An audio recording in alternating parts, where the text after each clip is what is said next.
Welcome back now to Primetime Sports Monday. Let's continue with track and field as coaches and students now have a clearer picture of where they stand heading into next month's Prep Schools Championships following the final tune-up this past weekend, the Mona Prep Invitational.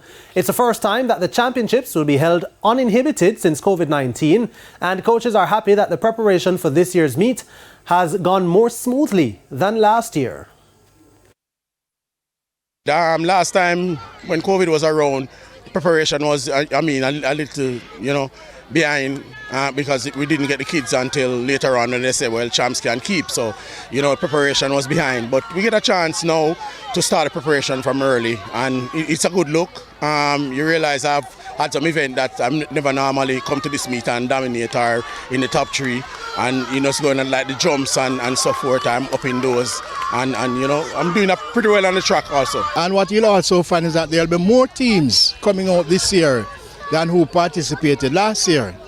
Because last year was kind of rushy and all of that, but I think more teams are prepared this year and things are getting back to norm. So having the regular prep champs is one of those things that helps to get things back to norm. I have a pretty good shot. In fact, everybody have a pretty good shot, but we have an outstanding shot at the championship. We are giving it a try.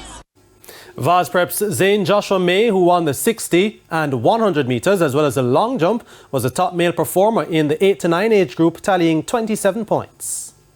I feel very good and I hope to get more gold medals in the future. St. Peter and Paul topped the boys' standings and Primary Western Conquerors topped the rankings for girls at the 17th staging of the meet, where over 36 prep and primary schools competed in 39 events.